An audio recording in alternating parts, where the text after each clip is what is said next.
What's good, guys, and welcome back to season 4 of Man's Glory Podcast, where we keep it real, biblical. And as promised, we are back, and this season is going to be our book club season where we cover, if not, Making Peace with God's Timing, my third published book, and I'm excited. So the way that this season is going to go, we're going to cover a chapter a week, which means, yes, this season is going to be a little bit longer.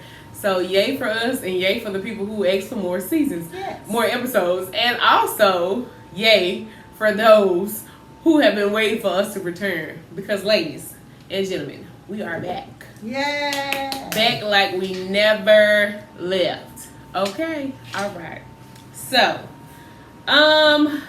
Rita, what we got this week? Well, this week we are talking about if not making peace with God's timing, and it is written by Jasmine S. Stiles. So the first chapter, we're going to do the first chapter, correct? Yes. So let me tell you guys the name of the first chapter. And I should have had my bookmark already here. I think it's The Dream, but Part 1. The Dream and the Wait is the name of the first chapter. You remember it? That ain't the name of the first chapter. Oh, my bad. That's the name of the first part of the book. So let me keep going. Chapter 1. The Dream I Had Before I Knew Better. Yes, that's chapter 1. Mm-hmm. So, we're not reading the book via the podcast. We're not doing that. You should have read your book prior to. Again, if you have not gotten your copy, it is available in paperback, hardcover, digital, and Kindle via Amazon, Jasmine Stiles Consulting, which is my website, as well as we should be dropping in Barnes & Noble, Walmart, all those pretty soon. So I just got to check in on it. But that is actually happening. But right now, currently, you can purchase directly from me. You get a whole bunch of trinkets that go along with that, which we'll share with you in episode 2. Or you can purchase from Amazon. Again, you can get it in Kindle, hardcover, or paperback. Your choice, up to you. So, the overview of chapter 1, I wrote this breakdown down. And so, it says, chapter 1 introduces readers to the reality that many of us begin life with dreams, expectations, and timelines that feel certain, only to later discover that life, love, and purpose rarely unfold the way we imagine. I challenge readers to reflect on the dreams they once held, the plans they silently built in their minds, and how disappointment can shake identity when those plans do not come to pass on schedule. This chapter is a call to maturity, to stop idolizing personal timelines, and I'm directly speaking to myself. And instead trust God's divine order. It reminds us that delayed outcomes do not mean denied promises, and that some dreams must evolve before they can truly serve us. Sometimes what we wanted was real, but incomplete. Growth often requires us to surrender our original version of the dream so God can reveal something greater, wiser, and more aligned. The lesson of chapter 1 is simple but powerful. Disappointment is not destruction, delay is not failure, and the dream may need refining before it can become reality. So, again, I did not go into what the dream was when I wrote this chapter. So I'm going to lay the foundation of what the dream was. And my mama has heard this 1,001 times. I may have talked about it on here before, I don't recall. But the dream, we know when I was a little girl, I said many times I saw myself always being a wife and a mother. Everybody knows that. The specific dream as it pertains to chapter 1 is the dream that I had inside of our building, the building that we are currently in now. We just celebrated our 4th year being in this building. And it's where I stand every Sunday when I sing the opening song to start service. It was me up there, standing up there singing with a full choir behind me. And there's this little boy, either 2 or 3 years old. He had this darker complexion than I. He had a head full of curly, pretty hair. And these giant dimples in his cheeks. Big brown eyes, but I could not see what his face looked like. So I couldn't tell if he looked like me, if he looked like his dad. And so, who I assumed was his dad.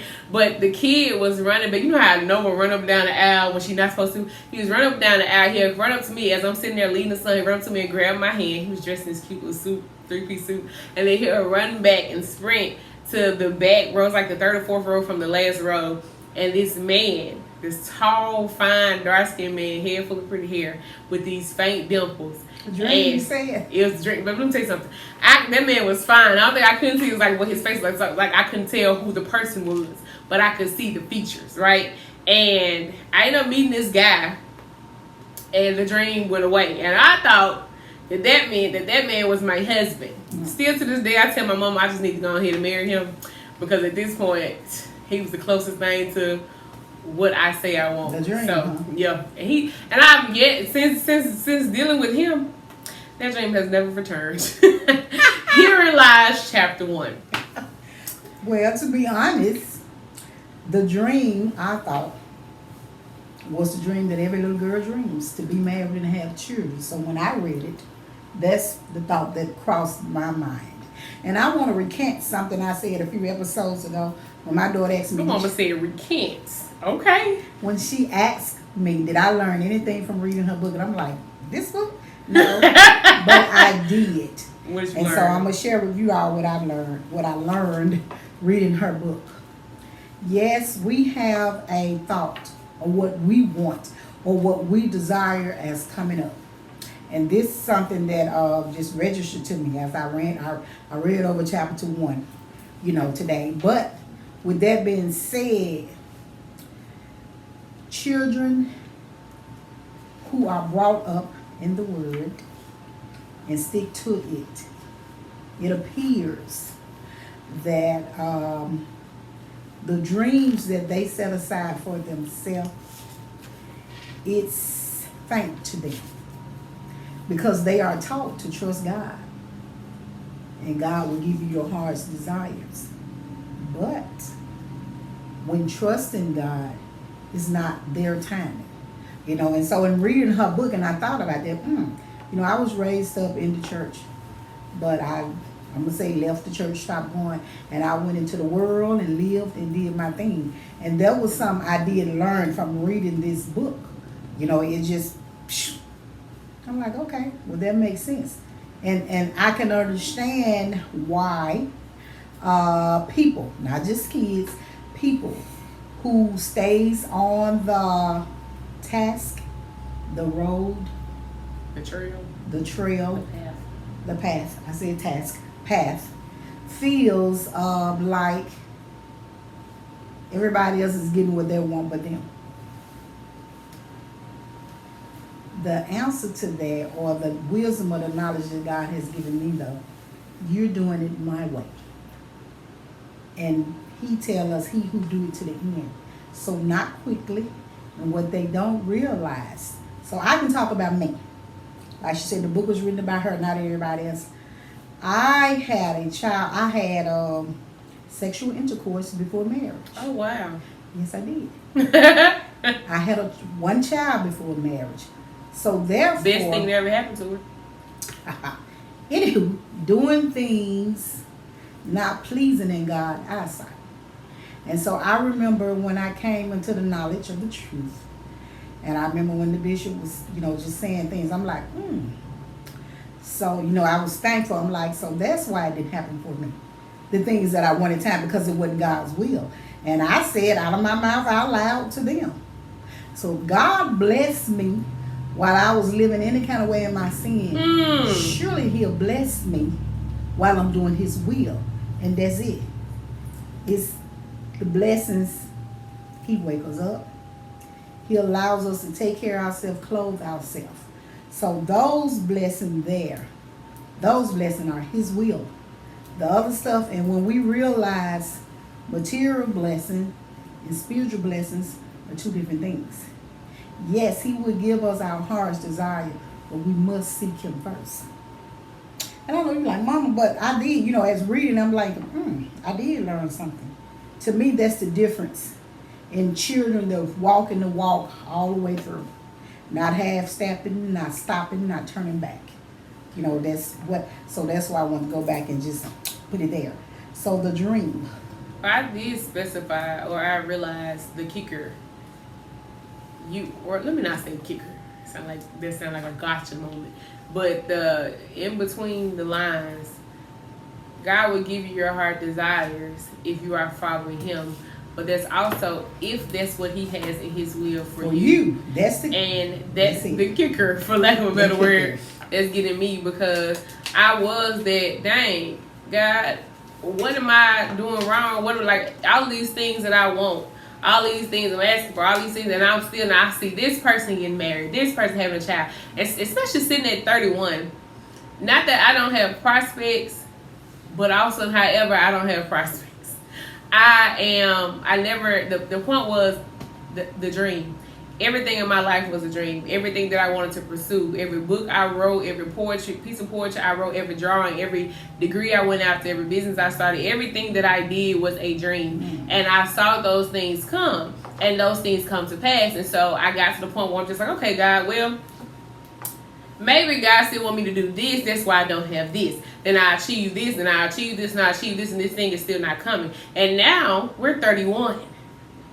31. No husband, no kids. And I'm sitting here like, okay, what if this is not in the plans for me? I.e., if not, making peace with God's timing. If it's not in the plans for me to be married, if it's not in the plans for me to have kids, am I still going to stick to this journey?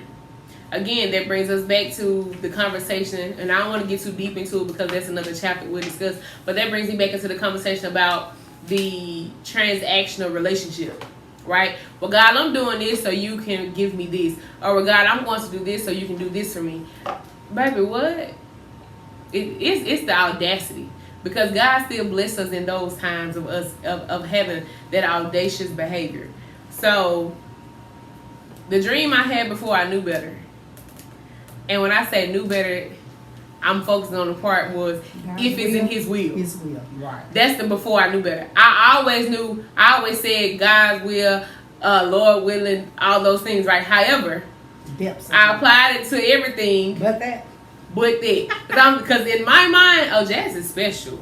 I'm God's favorite. Oh, God's going to do this for me. I was brought up the right way, bro. Not that I didn't slip, not that I didn't fall, not that I didn't make mistakes. But I know that I'm called, according to Romans 8:28, my favorite verse, 8:28 through 31.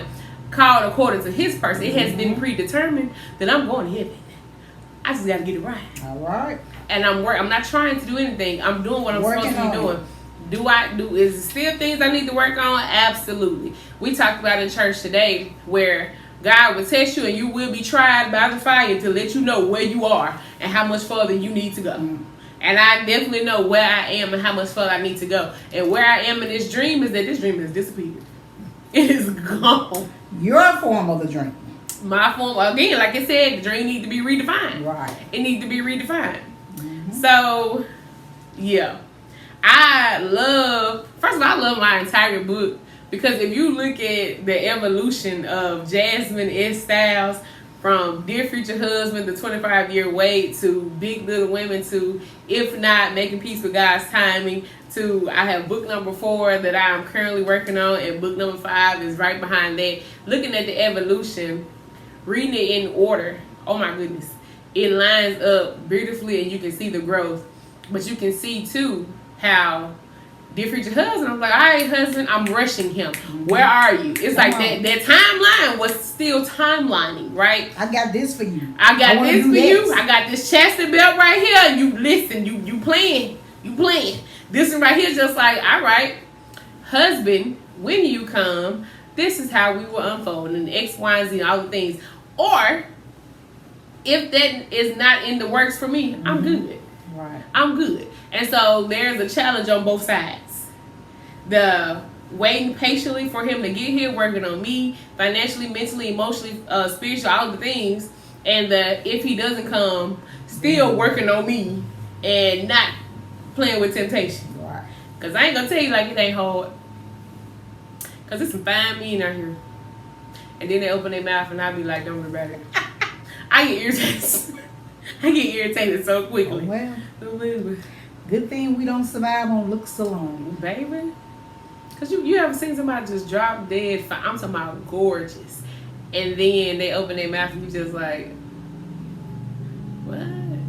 Yeah. So what you got, Reba? Except if somebody's just looking for a beautiful face, a gorgeous face, a fine body, and nothing in it, then they fine with that. Mm-mm. Like your father said today, if you dress like that, well, you the one I took to the hotel. Oh wow. He said, but the one that covered and I was, hey, I'll take you home to mom. So hey. There's a difference between a skirt tail and a All wife. right. A pair of pants. And a husband. So, we have to be wise in our decision making when it comes to. Okay, so the scripture she was talking about, Romans 8:28. And we know that all things work together for good to them that love God, to them who are called according to his purpose. And that we do know, and that we do believe, Let me tell y'all a little secret. That verse there, when I was buying, when kids was graduating, they were bringing me graduation pictures.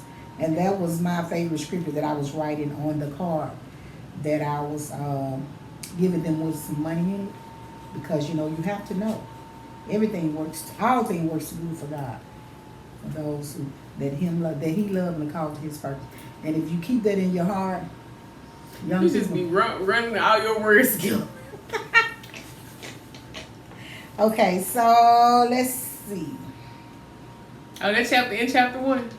Yeah, that verse in chapter 1. Yes, it is. Yeah, and that's what I love about it too. In her writing, talking about herself, she's put Bible scriptures, so that you can read. You can go look them up, but they are right there. Oh, this part right here. Which part? In chapter 1, where it said, oh, I can't stop right there. So I'm going to read this. For years, the dream felt steady, secure, untouchable, until one day, it wasn't. There was no announcement, no warning, no crisis moment that made sense of it. One day, I woke up and realized the dream I had been holding on to my entire life had quietly slipped out of my hands. And I didn't know when it happened, only that it was gone. And I hated that. I didn't like the confusion. I didn't like the grief. I didn't like the way it made me question myself, my faith, and my future all at once. Because no one tells you how disorienting it is to lose a dream you still believe in, but no longer feel attached to. And I quote, hope deferred maketh the heart sick, but when the desire cometh, it is a tree of life. Proverbs 13:12. I'm going to pause for a second. Think about how good we feel when we are awarded things that we really wanted, right? And then how mad we are when we are not awarded things that we really wanted. The reactions are completely different. It is. Like, God loved me, and God did his big one, when we get what we want. But the moment God is telling you no and still giving you what you need, you got a problem. You're angry. It's a problem now. However, you need to understand the blessing in that thing, right? And also, you may not be getting that thing because you are being punished. So therefore, that is still a blessing, because instead of him taking you out, he's withholding something from you for you to change your ways. So you still, in that moment, have that blessing. But I continue on. What I felt wasn't bitterness. It was heart sickness. The quiet ache of a hope that had been stretched longer than expected. I hadn't stopped desiring marriage. I still want it, I think. I hadn't stopped wanting a family. I definitely still want that. But something had shifted so deeply inside of me that the desire no longer ruled me, and that scared me. For a long time, I asked myself if I was becoming bitter, hardened, guarded, disillusioned. I wondered if disappointment had numbed me, or if maturity had finally settled in. I questioned whether I was losing faith or gaining wisdom, whether God was pruning something unhealthy or withholding something good. And here's the uncomfortable truth. I didn't know which one it was. For my thoughts are not your thoughts, neither are your ways my ways, said the Lord. Isaiah 55:8. That scripture, reading it brings comfort. But also, however, if I'm being honest, like I said, is he pruning something unhealthy? Like, is the desire, the thought of me wanting that unhealthy? Spiritually, God calls. He wants us to be fruitful and multiply. And in order to be fruitful and multiply, you must be married in order to be fruitful. And because anybody can multiply. Without multiplying. Anybody can multiply. but it's only fruitful when it's in Christ, right? Great. However, and I'm like, is it something he's taking away from me because it's something that I should not want? There's absolutely nothing wrong with the thought to desire marriage. There's nothing wrong to desire partnership, to desire a family, especially a family that you're bringing up in the truth, in the word, right? The problem becomes when you make it your God. That's what I was going to say. Put it before him. When you put it before God, therefore, i.e. making it your God. I never put marriage before God. However, the fact that what I was feeling, when I felt like, okay, well, this still not here. This still not here. And every time I make a mistake, I'm just like, dang. There's just, anytime I talk to a guy that turned out that, I'm just like, you just put me that much farther away from my husband. And that's the wrong thought. And that's the wrong thought. So are you putting it before God? Well, when you make it. Are you idolizing it? My whole thing, I got to have this. Say it to me. You know? Who says, I am a wife. I embody all of the characteristics. However, that may not be in the plans for me. So again, at this moment, the question comes back to, are you content or are you not? And so, and I asked, what was the part when I said, what I felt wasn't bitterness, it was heart sickness, the quiet ache of a hope that had been stretched longer than expected. So there's a point where I had to understand, or I had to realize, was I mad and bitter about the fact that I'm not in this place where I want to be with this certain life, or am I becoming content? And the man that erased the dream, the man that I thought was my husband and is not, the man who deleted my dream, who I blame for deleting my dream, he is the one who told me, because he was not married and did not have any kids, and to my knowledge, he still does not have any kids and is still not married. And what he said to me was he had to come to terms. He had to become content with the idea. He was like, will I be okay if I don't? Because it's something that he desires, but will he be okay if he doesn't get there? He said, this is the point that you have to get to. And I said, who are you talking to, Willis? What you talking about, Willis? I'm not, and I remember the first time, I say the first time because I reached this point multiple times. I remember the first time I reached that point, and I texted him, I was just like, I'm there. And then quickly after that, I realized I wasn't there. I wasn't there. Actually, I didn't get that way, and I realized this in writing this book. I didn't get there until my brother died. At that point, I was good on it. And then when my papa passed, I was good on marriage. Well, what I've learned, that when you say it out your mouth, you're still not there yet. You know, when you, like you say, I called him, I texted, but once it's peers in your soul, you're there. And before you know it, one day it'll come up, you're like, oh, you know, because we do, you know, even with, go back to things that we know, the natural thing, break it up with somebody. I ain't gonna ever speak to him again. You know, but when you say it, you're not quite there yet. You're just mad. Yeah, but once you don't forget about it, then took it off your mind, your heart, and before you know it, that's when you're there. Because one thing that I have realized, I don't have to call and tell you anything. Mm-mm. When I mean business, business gonna show up. It's a action. It's showing action, not a talking thing. You know, just like the words say, not only the hearers only, but the doers also. So you got to do, not just say it out your mouth. You know, that's the difference in doing things and knowing, hey, I'm done with that. You know, I pray that it is God's will that this beautiful, God-fearing man finds my daughter. And they make these beautiful babies, you know, multiply, be fruitful. And God, the way God wants us to, because like she said earlier, anybody can multiply. But not only do I pray for her, I pray for my son, you know, because, hey, we have 4 children, 2 married, 2 not. 2 married. According to the land of law, they are married. And we have 2 who are not. So, you know, and that's your prayer and hope, you know, that God will send them mates according to God's heart, not theirs, because they're God's heart and God's blessing for them, and vice versa. They gonna love them. They gonna love God first. Then they gonna love the children. They gonna know how to treat their spouses and their children. You know. God's love, not this worldly love. I said God's love. God's love. I'm just re-emphasizing this was on my mind. Mm-hmm. With God's love. Now, for me, I don't know who the man is. I don't know if I have met the man. I don't know if the man has met me, has seen me in passing, how it's going to come about, what's going to happen. What I do know is, or what I do, I don't know, what I pray is that we are everything that each other prayed for. And in that moment, I just still believe in my heart of hearts, God gonna have to, boop, this your husband. I don't know if I got to do work on him. And when I say me doing work on him, I have a belief system. And for me, like most people, they just, oh, well, I like your vibe, or we kindle, or, oh, you look good, oh, let's get married. No. For me, it's a whole lot more than that. You talking about marrying me, if I don't care how attractive you are, I don't care what your mindset is, I don't care how well we get along, how much our views align, how much we want the same things. If we don't align spiritually, I'm not doing it. I can't marry you. I don't care how much fun. I cannot marry someone I don't align with spiritually. I can spend all the time in the world with you.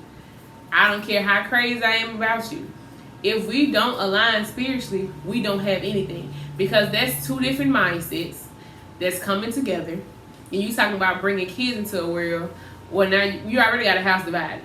Because I'm serving one God and you serving something else. And now we got kids, and that's confusion in my kids. God is not the author of confusion. We don't see eye to eye. And sir, I'm the woman. You're the head. We don't see eye to eye. You're not going to lead me to hell. That's my famous line. You'll never lead me to hell. The getting together, that's what the dating or the conversating comes about. You know, as like the old people say, you got to court them. Dating, the talking.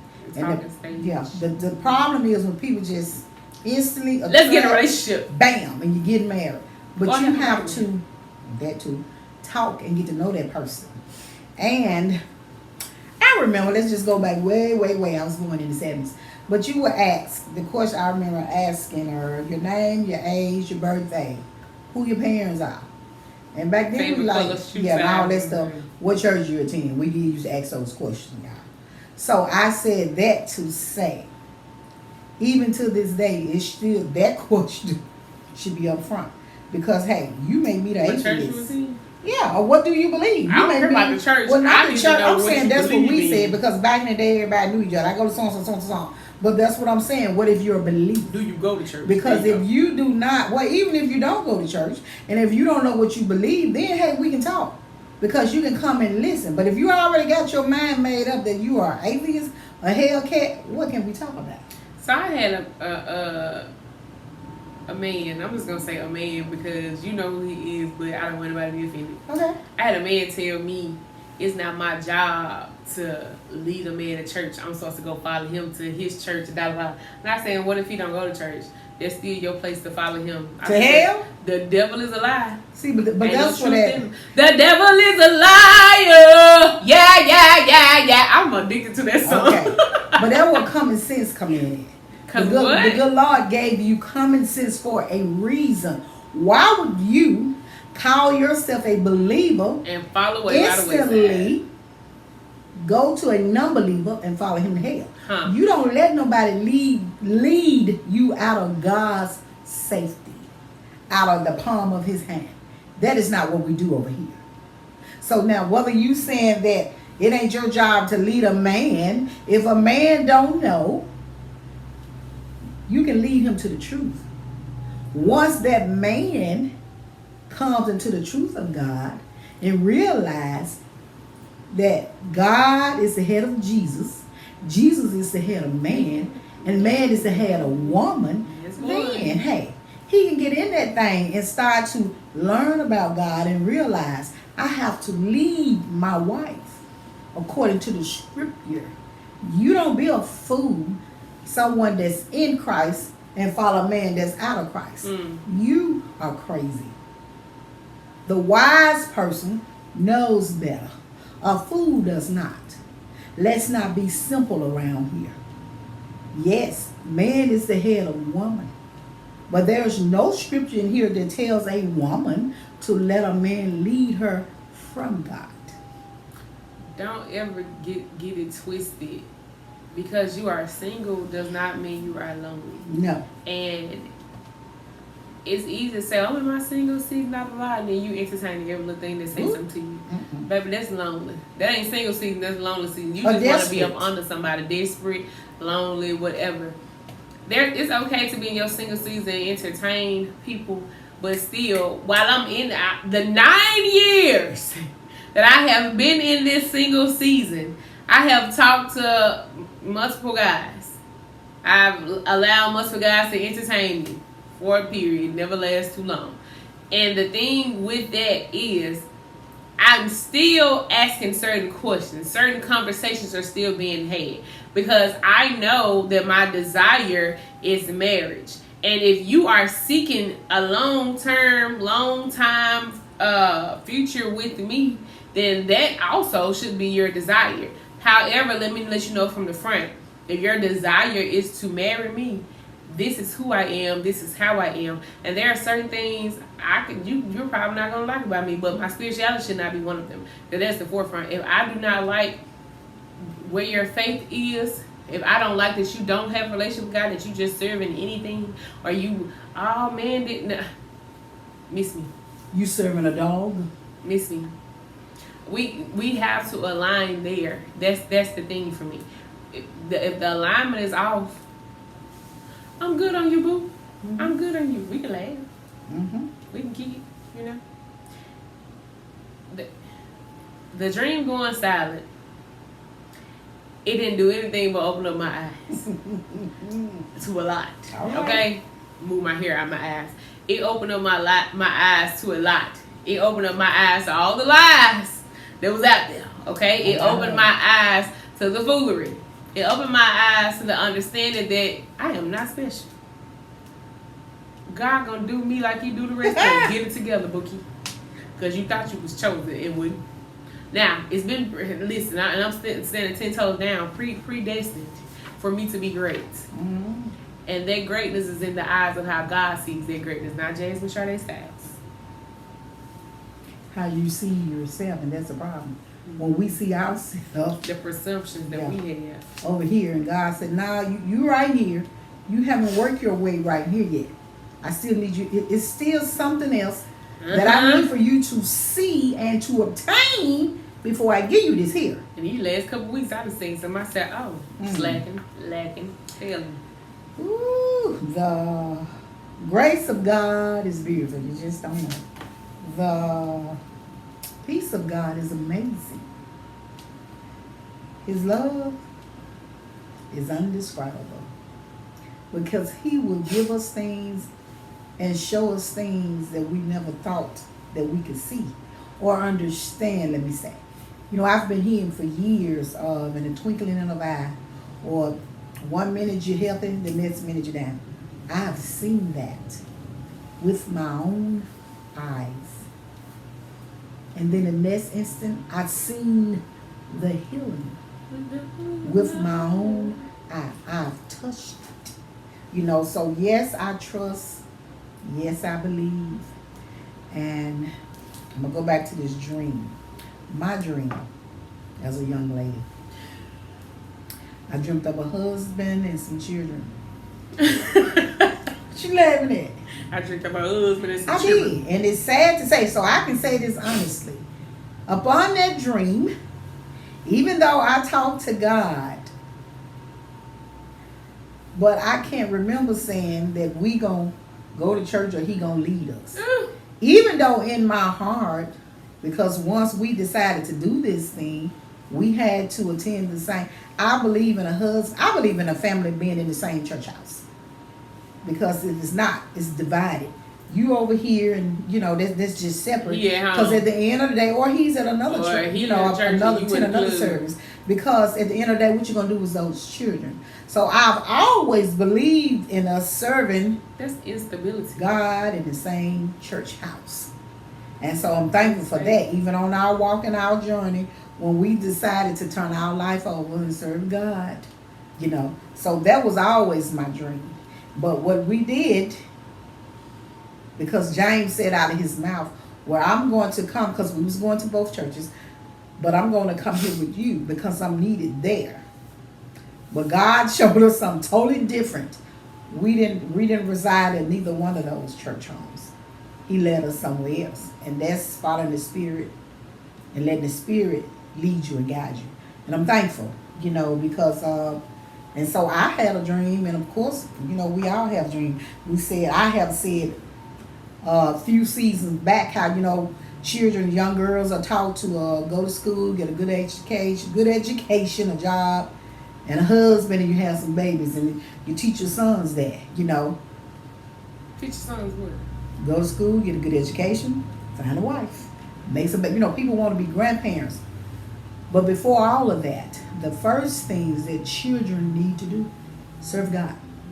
Just like you hear me say, school. When you go to school to get that education, you have a lot of children who don't want to go to school. Parents who cares makes them go to school. Same thing about the church house is a school, but it's a school for your soul. That's very more important than that school that you get an education. So I said that to say, so we got to teach our children, love God, serve God, trust God. When you're in your church houses, pay attention to what is coming out of those preachers' mouths, because that's schooling for our soul, for our everlasting soul. You know, and I don't have to make my children go to church, but I'm going to make them go to school. And what people do not realize is the same way they say that they will lock you up for not sending to school, they'll get locked up for not going to church, for not learning about God. You know why? Because they will end up in the hell. Because if they don't learn to love God and fear God, they'll do anything. And that's what's going on in this world. That's what's going on with a lot of the dreams to be married. People are killing people. What's wrong, baby? No, because you trying to tie that back in. And you It is a dream to kill people. What? You said this is wrong with this word. People are killing people. It's a dream. No, the dream of being married. To be married, we first got to be married to Christ. Let's back up a little bit. He's the first husband. Once you're married to Christ, he's seeing you, if it's his will, a husband or a wife. But as I was saying, if you're not teaching your children anything about Jesus Christ, there is no dream. There is no hope. Because the end of that road is death. Is hell. H-E-L-L. So at the end of each chapter, there are reflection questions. You want to read them? So for this chapter, and these are questions that I would love for you guys to answer, whether you leave it in the comments or you send it via email or respond to our DMs on Instagram or TikTok, or you just take this time and answer those questions in your journaling session. It says, question number 1, what dream have you carried for most of your life, and how has it shaped your identity? Number 2, have you ever experienced grief over something that didn't end but simply changed? Number 3, in what ways might waiting be revealing attachments you didn't realize you had? Number 4, how do you respond when God's silence challenges your expectations but not his presence? I'm currently in the response period now. How are you responding? The response is varying. It's varying based on the situation. 5, if the dream never looks the way you imagine, how are you still called to be? Who are you still called to be? I'm still called to be a servant to God. Come on, girl. And I'm still called here to serve the people. All right, whether or not I reach the title of wife, whether or not I reach the title of mother, I am still a child of God. I'm going to continue to live my life that way by the strength in God that he provides me. I'm going to keep these knees together, as my father said today. It's close them legs. I'm going to keep these knees together. Lord, give me strength. Because at the end of the day, like I told young man last night, what, and this is not to hurt anybody's feelings, but what is appealing about being a baby mother? What is appealing about having bodies on me? It's nothing. None of it is appealing to me. Telling me, oh, I want to make you, I want to put a baby in you. That's not a compliment. That's that was the greatest turnoff to me when I was young. That's disrespect. Who said you was going to, come on now. Let's go. And number 6, are you willing to trust God with the outcome? Not just the desire. God, I'm trusting you. I have no other choice. And right now, even though in times it feels like you silent, your girl is trusting, because the other option is hell. And listen, ain't no hell over here. I don't gamble with my money. Come on. So as I said in the previous video, if I don't gamble with my money, why would I gamble with my soul? And as I listen to myself say that, every day I gamble with my soul, because these folks be testing me.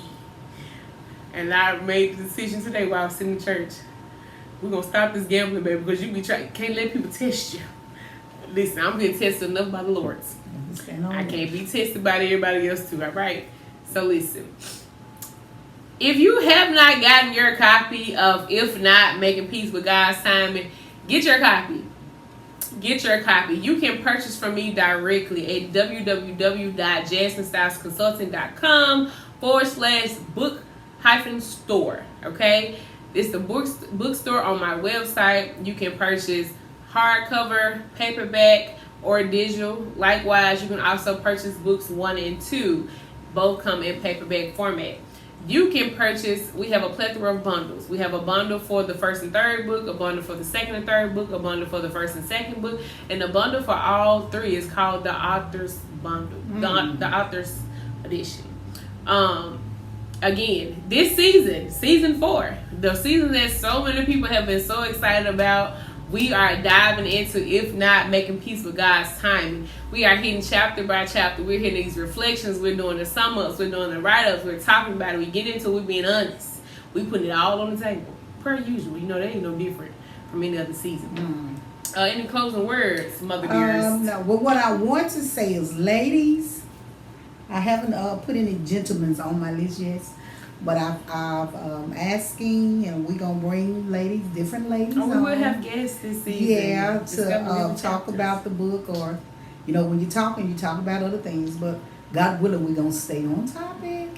And so let me speak for myself, very elated to have company with us. And I know people have been asking for live, but we're not ready for that just yet. I don't know if I ever want to go live. You've been the one talking about, when we gonna go live. Because people been asking me about it, you know, but hey, we'll see what comes. And let's stay strong, prayed up, and stay in the ark of God. That lady said stay prayed up. All right. We tell us pray without ceasing. So this is